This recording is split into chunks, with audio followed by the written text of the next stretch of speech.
short is a short review, really? I guess we find out together. Since this is supposed to be a mini review.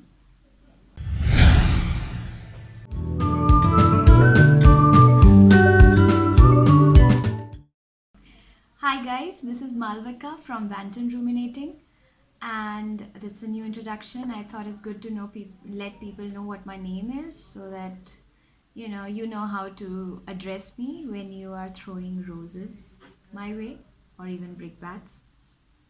So, anyways, the review today is about City of Girls by Elizabeth Gilbert.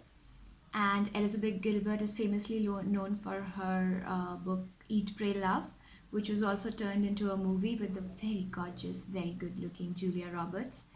And don't get me wrong, I love Julia Roberts, but the movie didn't really work for me, neither did the book. I thought it was okay, it was fine. That's sacrilege saying something like that about Julia Roberts movies, but yeah, it was okay. So, The City of Girls, however, is very different from it, and this was a book club read because people had just read The Signature of Things by Elizabeth Gilbert and really, really loved it. So, they wanted others also to, dip their toes in the joys of reading Elizabeth Gilbert. So, we chose City of Girls.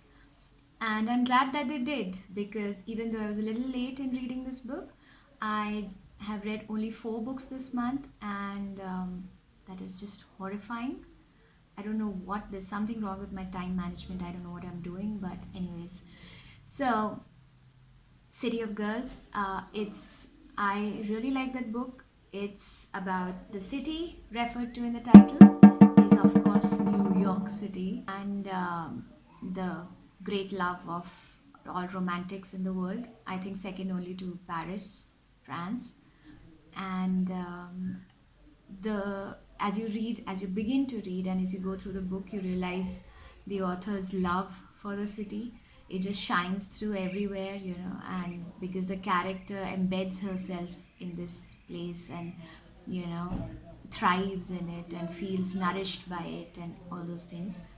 So yes, so it's about, obviously, New York, New York, and I've not been there. Maybe one day I will and discover what the hoopla is all about.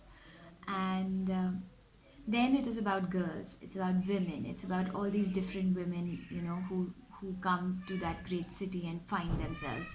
I think it's also famous because it's a city. It's so metropolitan. It allows most people to, a degree of freedom which they don't find from their in their provincial towns and homes and villages and cities or whatever.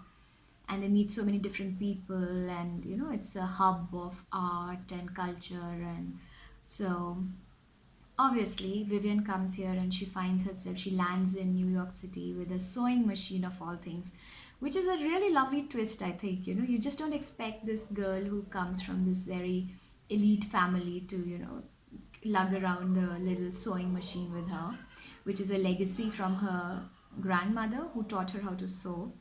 So she comes here and she's sent to live with her aunt Peg, who runs a theater, so the black sheep of the family. And she is this bohemian, free spirited kind of lady, and she's keeps an open house and she runs this dilapidated theater. And Vivian just loves it because there's nobody to tell her what to do and what not to do. And so she ends up getting into a lot of trouble. And I felt like Olive is Peg's very straight-laced, very uptight secretary, and I truly felt like her, at least in the beginning part of the book, because I was like, "What are you doing? Stop it! Stop it! You'll get in trouble. You get yourself killed."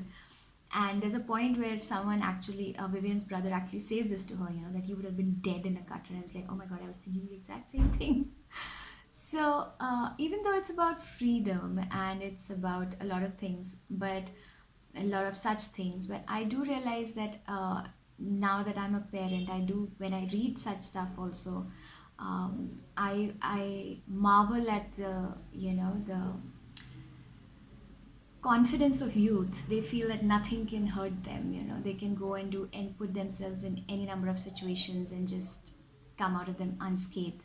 And thankfully, most of the time, Vivian does, until she does not. So she ends up in this very messy situation, and it makes her feel so guilty. And I mean, that is a saving grace. This is a girl who's intelligent, she's an observer, and she never sets out to hurt anyone deliberately, which I think is a saving grace, because most young people don't care whom they hurt or how they hurt people and whatever. So she feels very, I think that is the major reason why she feels so guilty about what she does, because she feels she's hurt people that she loves. And that makes her run away from the city and, try to, live in guilt, try to conform until she does not. So it's a movie also, movie. It's a book about coming of age. And so it's coming of age, it's in a beautiful city and finding your footing. And it's also about all these strong women characters, all of them who contribute in some way to making Vivian the woman that she eventually becomes. And what I loved also about this book were these wonderful, I mean, every author has these, I should say, quotes or whatever, but most of the time I forget to show them, but I've got quite a few here. Like, I really enjoyed some of these things, like when first she arrives in the city, Vivian says, anyway, I arrived in New York City safely. A girl so freshly hatched that there was practically yolk in my hair. I swear, there's a time when all of us were like that, weren't we? When we went to a new place or a new town or even a new college, when you go to a college from a school, just like that. So, and then she says things like, she was so unformulated as a human being, so unsteady in myself, that I was constantly grasping for attachment to another person. Don't we all? Half the time, that is the reason why we make wrong decisions, because we are so hungry for some kind of, so not sure of ourselves that we need someone to back us up to feel better. Then and then there is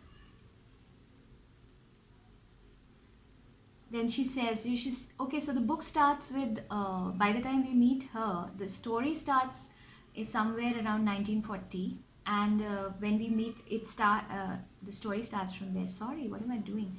But this is a letter that Vivian is writing to a girl called Angela, who has written to her and said that her mother has passed away, and she wants to know what Vivian's relationship to her father, that is Angela's father, was. So in order to explain that, she begins her story, her whole life story, and it's obviously fascinating. So this is what she tells Angela.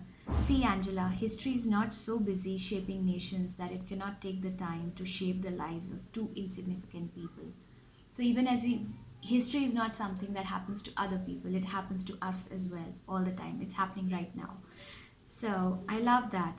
And there's this line, the world is always changing, learn how to allow for it. Yeah, that's something to take away, learn how to allow for it.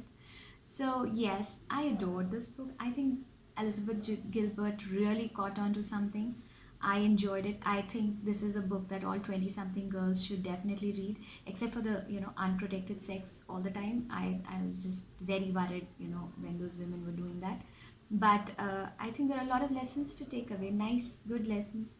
Observe the people around you, and learn and grow, and find your place in the world. So yes, I adored this book. I think it was great, and well done, good job, Elizabeth Gilbert. So that's it for now. Is this a mini review? I don't know.